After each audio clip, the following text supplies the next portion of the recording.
네, 어제 하루 국내 코로나19 신규 확진자가 10명대로 줄었습니다. 정부는 다가오는 황금 연휴 외출 자제를 당부하면서도 생활 방역으로의 전환을 고심하고 있습니다. 네, 이런 가운데 육군 훈련소에서 확진자 3명이 잇따라 나와 비상이 걸렸습니다. 관련 내용 유병욱 순천향대 서울병원 교수와 함께 짚어보겠습니다. 어서 오세요. 어서 오십시오. 신규 확진자 수가 18명으로 줄었고요. 또 대구에서 격리 치료 중인 환자 수도 985명, 1000명 이하로 감소를 했습니다. 숫자로만 봤을 때는 굉장히 의미가 있는 감소세로 보이네요. 이번 주 그리고 오늘까지 열흘 동안 50명 이내로 나왔던 것은 우선은 우리 국민의 개개인의 방역의 성공, 그리고 방역 당국의 지침, 그리고 의료인들의 아주 헌신적인 노력이 있었기 때문에 가능한 건데요. 네. 다만 이번 주에는 두 번의 큰 이벤트가 있었습니다. 우선은 선거가 있었죠.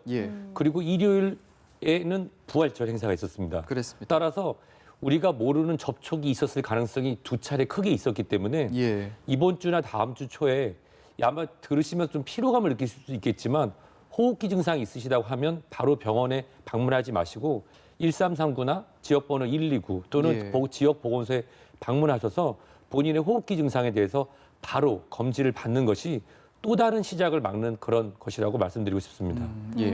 일단 이번 주에 이 신규 확진자 수를 보면 굉장히 많이 줄었는데 그런데도 이 방역 당국은 이 확진자 수만으로는 사실 생활 방역으로 전환하는 게 좀 결정하는 게 어렵다 이렇게 밝혀서 일단은 뭐 내일 방역 대응 방향을 결정해서 발표를 한다고 하는데 이 전환이 좀 어려울지 어떻게 보시는지요? 우선 이 규칙이라는 건 결국 사람이 정하는 거거든요. 네. 지금 정해진 전문가들과 우리가 지금까지 얻었던 경험을 바탕으로 한 것이 우선 하루 확진자 숫자가 50명 미만으로 2, 3주 지속될 때 그리고 우리가 확진자 중에 5% 미만으로 그 감염을 모를 경우 예를 들어서 지금도 포천이라든지 아니면 특정 지역에서 어떻게 감염된지 확인이 안 되는 분들이 나오고 있거든요.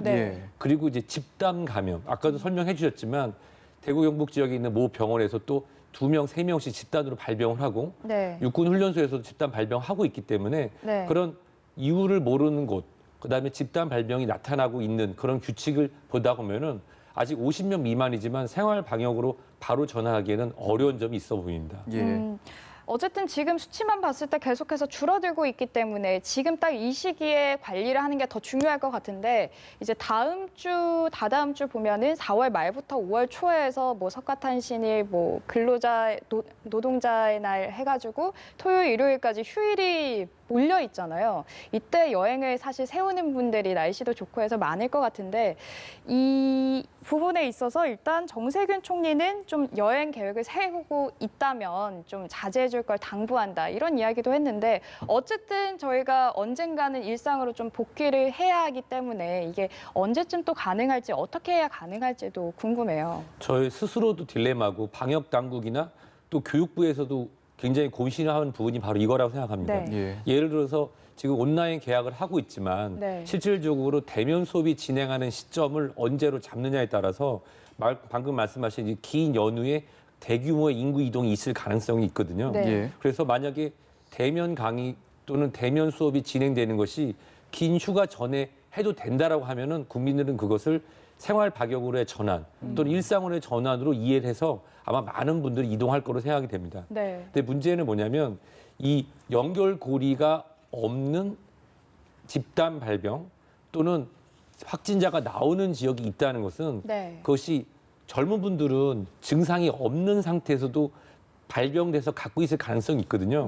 예를 들어서 여기 3명의 여기 2분의 젊은 사람과 1명의 50대 가까운 사람이 있을 때 저는 증상이 있을 수 있지만 20, 30대는 증상이 없는 상태로 이 서울이나 부산이나 광주나 제주도나 다 돌아다니게 되면은 그것이 대구 경북에서 시작했던 31번째 환자의 시작과 같을 수가 있습니다. 따라서 우선은 집단 발병이 그전에 아직 시간이 좀 남아있지만 집단 발병이 나타나지 않고 확진자가 전부 다 추적 관찰이 가능한 연결고리를 우리가 다 찾은 상태로 나타난다고 하면은 아마도 이 대면과 현장 강의로 이어질 수 있고 어느 정도의 그런 여행에 대한 얘기가 있을 수 있지만 솔직히 말씀드리면 지금 시기상조라서 이번에 이 황금 연휴는 아마 가족과 함께 가까운 곳에서만 지내야 될 가능성이 크고요. 예. 도 단위라든지 시 단위를 넘어가는 그런 여행은 어려울 것으로 생각됩니다. 예, 사실 뭐 수치상으로 생활 방역 체제로 전환은 할 수 있는 조건은 충족은 했지만 뭐 선거도 말씀해 주신 것처럼 선거도 치렀고 부활절 행사도 있었기 때문에 여러 변수 때문에 쉽게 결정은 하지 못하는 상황입니다. 논산훈련소 입소자 얘기 아까 전해드렸는데 확진자 3명이 확인이 됐습니다.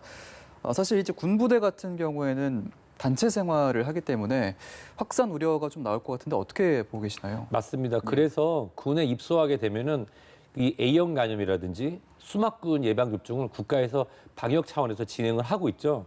그런데 이제 다행일 수도 있는데 군대라고 하는 그런 환경은 동일 집단 관리가 되는 환경입니다. 예. 즉 신규로 진입해서 감염원이 발생하지 않는다고 하면은 새로운 것이 발생하지 않죠. 네. 최근에는 면회라든지 외출 또는 또 군무원분들이나 이 군대로 출입하는 과정을 굉장히 꼼꼼하게 관리를 하고 있어서 잘 관리된 것으로 제가 사실은 군부대를 직접 출입을 해보지 않아서 모르지만 예. 그렇게 하고 있는 거로 정부의 발표가 나오고 있고 현재까지도 환자가 이렇게 나오고 있거든요. 네. 근데 다행인 거는 일단 대구 경북 지역부터 시작해서 했던 대구 경북 지역에서 입소자들에 대한 꼼꼼한 방역, 즉 신규 입소자에 대한 꼼꼼한 방역, 그리고 최근에는 다른 지역의 신규 입소자에 대한 방역이 진행되면서 이렇게 걸러내고 있다고 하면은 예. 이미 동일 집단 격리 상태인 특수 집단 아닙니까 군대는? 그래서 어떻게 보면은 상대적 청정 지역이기 때문에 안전하다고 말씀드릴 수 있고 반대로 방역에 구멍이 생긴다고 하면 걱정하시는 것처럼 걷잡을 수 없는 그런 상태로 갈 수 있죠. 근데 현재까지는 방역이 잘 돼서 집단 발병이라든지 또는 연결고리가 없는 발병 사례가 나타난 건 없는 것으로 보고되어 있습니다. 알겠습니다. 일단 이 논산훈련소에서 나온 신규 확진자 3명이 모두 또 신천지 신도라는 이야기가 있어서 그렇다면 신천지에 대한 위험이 이제 완전히 없어진 게 아니라 아직 남아있는 거다 이렇게 볼 수도 있는 건가요? 방금 말씀하신 내용은 아까 황금 연휴에 대해서 제가 답변 드렸던 거랑 연결됩니다. 예. 왜냐하면 특정 종교 행사를 하고 어떤 가족 또는 이제 동료분들끼리 친밀한 관계를 맺지 않았습니까? 네. 그 중에서 어떤 분들은 본인들이 전수조사를 통해서 검사를 받았겠죠. 또 어떤 분들은 검사를 혹시라도 안 받거나 아니면 등록되지 않은 교인일 가능성도 충분히 있습니다. 예. 근데 문제는 나이가 60, 70대에서 군대 가시는 분은 안 계시잖아요. 예. 네. 젊고 건강한 분들, 즉 무증상 감염자분들이 이번에 걸러진 거죠. 아하. 이런 무증상 젊은 분들이 황금 연휴 시기에 여러 지역을 돌아다니고 개인 방역을 하지 않아서 마스크를 안 쓴다든지 손 씻기를 게으르게 한다든지 사회적 거리두기를 두지 않아서 그런 불특정 다수에게 감염을 시킬 수 있다고 하면 연휴 기간이 또 다른 증폭제가 될 수 있는 것처럼 이번에 신천지 교인으로 밝혀진 3분 중에 한 분은 3월 2일에 확진 후 이미 그 완치, 격리 해제를 받았다가 재형성으로 의심돼서 이번에 다시 검사가 들어가는 거고 예. 2분은 새롭게 발견된 거였잖아요. 네. 따라서 신천지 발 위험성이 있다 없다를 떠나서 젊은 분들은 본인이 감염된 상태에서 누군가에게 감염시킬 수 있는 그런 바이러스의 복균 상태라는 것을 잊지 않으셨으면 좋겠습니다. 네. 알겠습니다. 일단 뭐 논산 육군 훈련소에서는 풀링 검사를 실시하고 있다 이렇게 이야기를 했는데 이게 일단 어떤 검사인지 좀 궁금하고요. 그리고 이게 기존에 시행을 했던 검사랑 비교했을 때 정확성에 있어서는 어떤지도 궁금하거든요. 우선 우리가 정확성을 얘기할 때 민감도와 특이도가 있는데 예. 민감도는 병이 있는 사람이 100명 있으면 네. 그중에 98명을 병이 있다라고 얘기하는 걸 우리가 보통 민감도라고 얘기합니다. 예. 특이도는 100명이라는 사람이 병이 없을 때 100명 다 병이 없다라고 하면 이게 특이도가 높은 건데요. 우리가 지금 하고 있는 리얼타임 PCR이라고 하는 이 분자 증폭 검사는 보통 이 민감도라는 게 97%, 98%에 가깝습니다. 예. 다만 시간이 걸리는 게 바이러스가 몸에 있는데 예를 들어서 우리가 100이라고 하는 숫자를 넘으면 양성이라고 정하자. 근데 네. 제가 예를 들어서 50만큼의 바이러스를 가지고 있으면 한 번만 증폭하면 2배가 되니까 100이 되니까 양성이라고 하겠죠. 예. 근데 다른 분은 이만큼 갖고 있으면 50번을 증폭을 해야 되는데 아하. 근데 이게 우리가 보통 35번 증폭해서 바이러스가 충분히 양이 안 나오면 음성, 그보다 이상이 나오면 양성이라고 합니다. 네. 이 시간이 한 3시간에서 6시간 정도 걸리거든요. 네. 그러면 갑자기 많은 이런 특정 집단의 동일한 인원들을 검사를 하려면 결국은 시간이 중요하잖아요. 네. 예. 그래서 예를 들어서 10명의 검체를 모아서 한 통에 넣고 검사를 하면 6시간 안에 10명에 대한 검사가 진행됩니다. 만약에 10명을 했는데 음성 안 나오면은 그 10명은 그냥 통과하고 이제 입소를 하는데 만약에 여기서 양성이 나오면 그 10명만 따로 해서 다시 하는 겁니다. 그러면 시간을 단축할 수 있죠. 아하. 그래서 민감도는 크게 차이가 없다라고 정의용 본부장님이 발표를 했고 의학적이나 기술적인 측면도 전혀 문제가 없고요. 속도를 좀 빠르게 진행할 수 있으면서 건강한 다수 집단에 대해서 그러니까 이것은 전에 발표도 났지만 건강한 다수 집단에 대해서 선별적으로 제한적으로 할 때는 좋은 방법이라 군에 입대하는 분들에게서는 효율적인 방법이라고 말씀드릴 수 있겠습니다. 그렇군요. 다른 확진 사례도 좀 살펴보겠습니다. 서울 아산병원 관련 확진자 1명이 추가가 됐는데 이제 두 번째로 확진됐던 산모의 첫 번째 아이인데 말씀해 주신 것처럼 이게 확진 판정을 받기까지의 기간이 2주 잠복기를 그러니까 꽉 채웠거든요. 말씀해 주신 것처럼 바이러스 양이 그만큼 적었기 때문에 더뎠다고 봐야 될까요? 우선 어린아이 같은 경우는 면역 회피라고 하는 가능성, 즉 이 면역체에 대해서 즉 어린아이의 면역체가 아직 충분히 어른만큼 발달되지 않은 즉 여러 바이러스나 세균에 노출되어서 면역이 활성화되지 않은 상태에서 바이러스가 들어갔을 때 이 생명체를 반응하지 않고 있다가 나중에 나타났을 가능성 그리고 방금 말씀하신 것처럼 그 건강한 산모의 그 우리 종합병원의 두 번째 확진자의 첫 번째 아드님이시잖아요.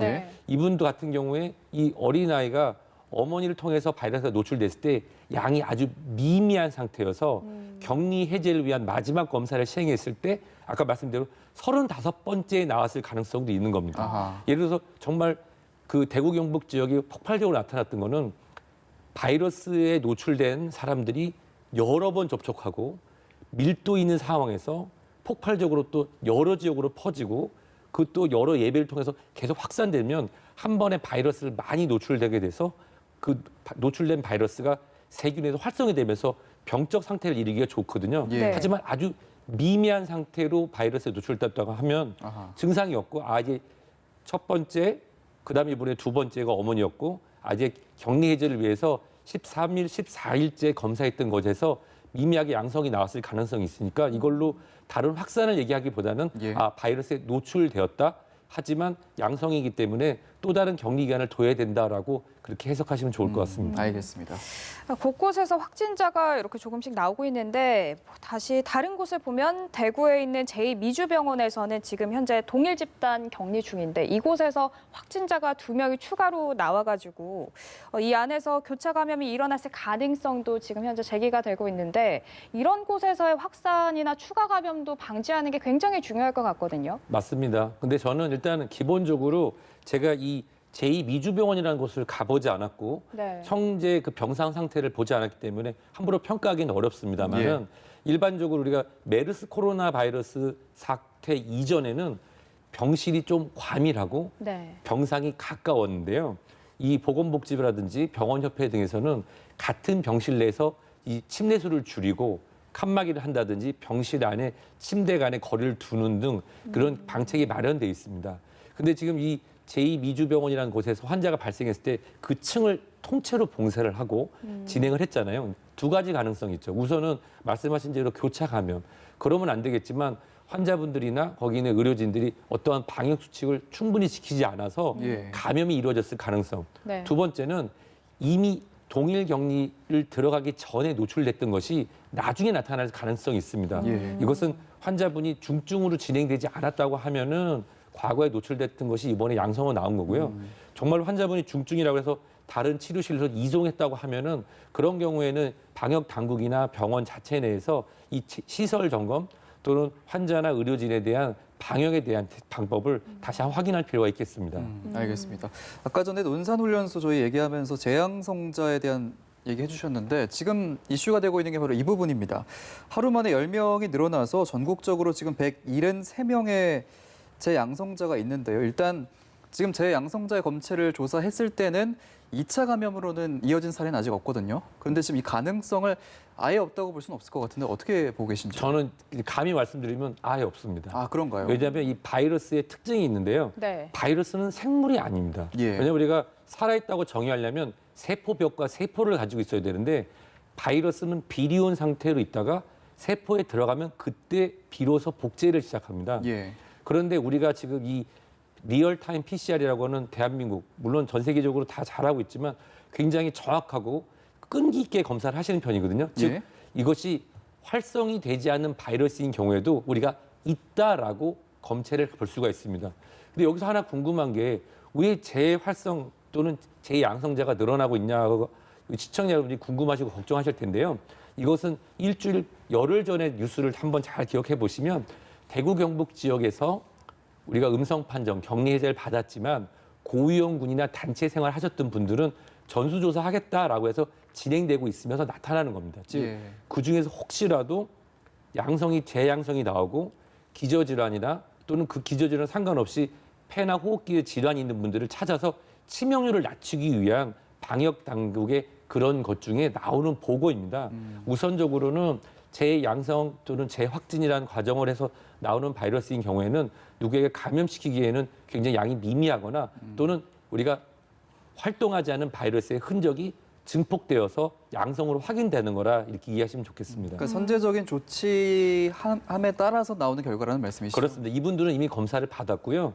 격리 해제가 되고 증상이 없는데 대구 경북 지역에서 우리가 음성, 격리 해제 또는 완치자 중에서 고위험군 또는 단체 생활하셨던 기관에 계셨던 분들은 재검사를 전수로 진행하겠다라고 하는 그것의 조치의 보고라고 이해하시면 좋을 것 같습니다. 알겠습니다.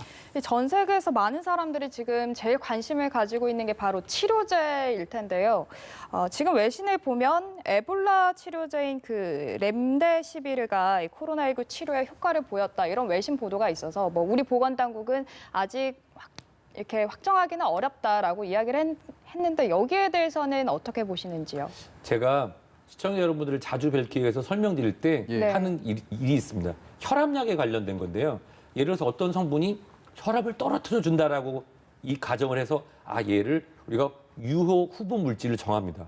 전 세계적으로 그런 물질들이 있을 텐데 네. 그중에서 가장 가능성이 높은 것이 있으면 그것을 일단은 실험실적으로 임상을 하고 그다음에 윤리위원회를 통과해서 동물 실험을 하게 됩니다. 예. 그리고 나서는 자원자를 받아서 검사를 진행하게 되는데 이 에볼라 치료제였던 렘데시비르 같은 경우는 그 두 번째 단계까지는 이미 통과가 된 상태입니다. 아하. 그러면 이제 마지막 단계가 뭐냐면 환자군을 모아야 되는데 에볼라 같은 경우는 치명률이 높고 이것이 환자가 임상을 진행하기 전에 다 사망을 하셨어요. 예. 저도 DR 콩고에 가서 실제 이 에볼라가 있을 때 그 근처에서 확인했었는데 환자분을 제가 만날 기회도 없을 정도로 빨리 돌아가셨거든요. 네. 그렇다고 하는데 이게 RNA 바이러스니까 유사한 바이러스가 가능하지 않을까 하고 우리가 제한적으로 실험이 진행했는데 가장 중요한 게 뭐냐면 이 두 군이 중요합니다. 즉 어떤 군은 유효하지 않은 위약을 먹고 어떤 군은 치료약을 먹어서 이 두 군 간의 뚜렷한 차이 그리고 양 군 간의 그런 위험성이 없을 때 비로소 승인을 받고 시판을 고려할 수가 있거든요. 네. 예. 이번에 미국에서 나온 보고는 굉장히 고무적이고 저도 그거에 관련된 뉴스 외에 실질적으로 웹에 들어가서 한번 원문을 봤는데요. 예. 좋은 소식인 건 맞은데요. 환자군에만 치료를 한 겁니다. 아하. 즉 건강한 대조군은 없는 네. 이 대조군이 없이 바로 승인받기는 어렵거든요. 그래서 이번에 나온 그런 소식은 저도 개인적으로 반갑고 정말 환영할 만한 소식인 건 맞습니다. 그리고 이미 에볼라를 통해서 어느 정도 입증돼 있기 때문에 제가 볼 때도 가장 가까이 있는 약품이긴 맞지만 대조군이라든지 또는 안정성 이런 부분은 더 나와야 될 것 같고요. 우리나라도 지금 이 두 개의 그룹에서 국내 자체와 미국 NIH와 진행하는 두 군이 진행되고 있는데 예. 이게 자원자가 많이 있고 환자분들이 우리가 등록이 빨리 된다고 하면 원래는 12월 말이 목표였어요. 올 12월 말이 목표였는데 예. 그 전에라도 결과가 나오길 저도 기다리고 있습니다.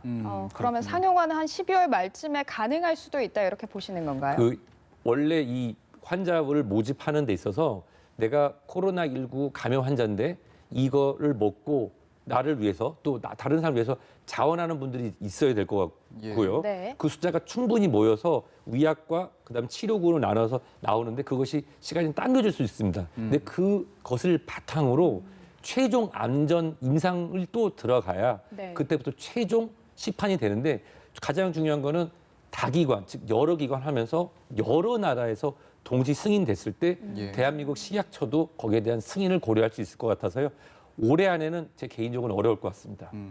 뭐 임상시험 단계 같은 경우 정부에서 좀 줄여주기로도 했죠. 네, 그렇습니다. 하지만 이 임상실험 중에 예를 들어서 에이즈, HIV에 관련된 예방접종, 임상실험이 100여만 명을 진행됐었습니다. 근데 아직도 HIV에 대한 예방접종이 상용화됐다거나 또는 시파된다는 소식을 아직 못 들으셨을 거예요. 네. 임상이라고 진행되는 거는 윤리적인 측면과 또 우리가 예측할 수 없는 합병에 대한 부분까지 충분히 있어야. 왜냐하면 예방접종은 건강한 사람이 예방을 목적으로 예방접종을 맞는 거잖아요. 그렇죠. 그렇기 때문에 조금 더 신중해야 되고 치료제 같은 경우는 고위험 치료군과 그다음에 중증도 경증 치료에 대해서 치료의 가이드라인은 따로따로 나올 거로 생각됩니다. 예, 네, 알겠습니다. 오늘 말씀 여기까지 듣겠습니다. 유병욱 순천향대 서울병원 교수와 함께 코로나19 전국 짚어봤습니다. 고맙습니다. 고맙습니다.